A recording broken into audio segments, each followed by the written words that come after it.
Hey everyone, it's just a quick video really to review how kind of Frostgrave has gone. Me and James got our first game in the other day for part of the global Frostgrave campaign that Craig's running from Kablams. So I wanted to have a little talk about how it's gone.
You can see the battle reports here, and I just want to have a little bit of a chat about kind of actually how it went. So it was like the second time only I played Frostgrave, and this is the first time in about a year since I last played with Matt, and I decided to go with a different wizard from last time because I didn't want it to be solely based around combat. So I chose to go for an enchanter, which I thought might be quite cool in the sense that like all my soldiers do the work and he just buffs everyone. So I thought that might be an interesting style of play, do something a little bit different. Some of the spells I went for in the end, so I had 3 out of game spells. I had Absorb Knowledge, Animate Construct, as well as Familiar. So all to kind of, sort of buff them. So, replace one guy with a large construct if I can, get some more HP, and sort of level up faster was the idea.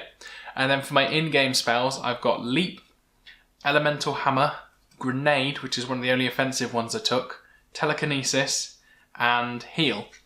So I thought they were pretty good picks. And then alongside my warband, so it ended up having 4 Thieves because I thought they could run around really fast, grab some treasure, and then if I wanted to go into combat, I would buff them.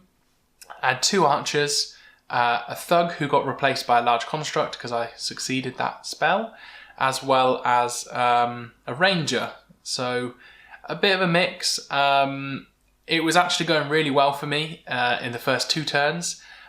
James was killing himself by not succeeding spells, and because we were playing the complex temple, he was getting absolutely dicked on by the columns. So it seemed to be going really well. I managed to get the first bit of treasure off the board. The only problem was after that is that his crossbowman just absolutely deleted my guys. Like, it was ridiculous. So I ended up sort of losing, everyone was dead and 1 guy got off the table. Damn, Daniel. So my wizard has ended up with a crushed arm. So he's -1 fight. So he leveled up and I put it back into fight to even that out.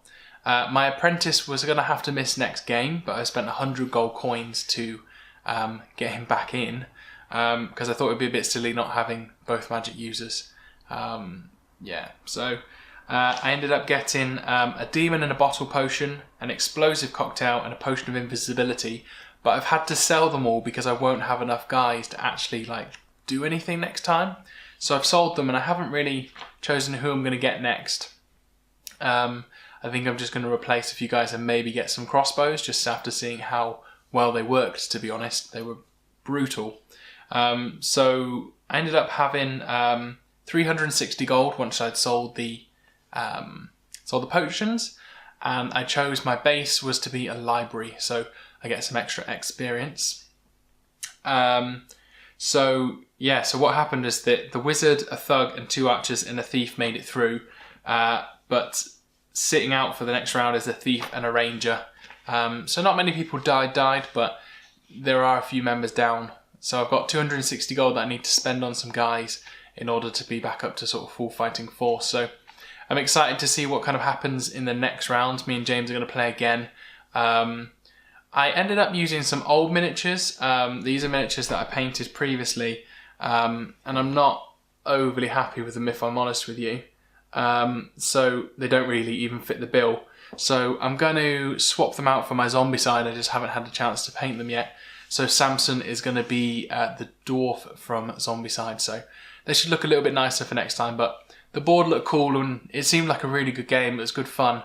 And I'm excited for what happens next time. So I'll update you guys in like a week or so. Right, initiative. Right. So I got 2. 19. So you're wizard and up to 3 people first. And they have to be within 3. Yeah. Right, so that's going to be these 3. Yeah, Okay. because they're all within 3. Now I think from what it says, it's got to be like, so you move a person and do both their actions before you move on to someone else. So it's not all like movement and then shooting. So you do one, finish him up, move the next one. I think finish so. him up. That's fine. Oh, it's moved 7. Oh no, it's 6 for the thug. So I'm going to activate my thug, or do I have to do my wizard first? I'm guessing it doesn't really matter.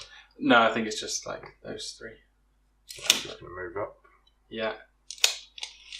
and then he's going to Try and rifle fight it. around. Yeah. Yeah, so it's got a 0, so I think I rolled the columns dice. Yeah. Okay. And I'm a thug, so I've got fight +2 Okay. with a hand weapon. So you got a 17. 14 plus Okay. 2, 16. 16. So Okay, you so win you by lose 1. the fight. Yeah. It does 1 damage to you because it's the difference, I think. Right. Okay. Yeah. But with your armour, that's probably going to be no damage, isn't it? Armor 10. So many points of damage.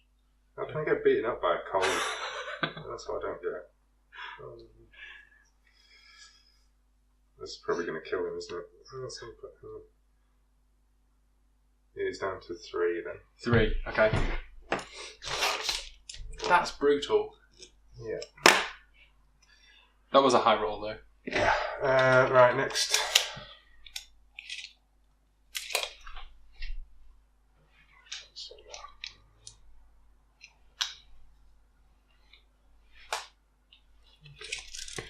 I'm going to move up my archer, so move up to there. Yep. Can you pre-measure? I'm guessing so. Yeah. Yeah, I'm in range. I'll shoot that guy. The archer? Yeah. Okay. Yeah, use him.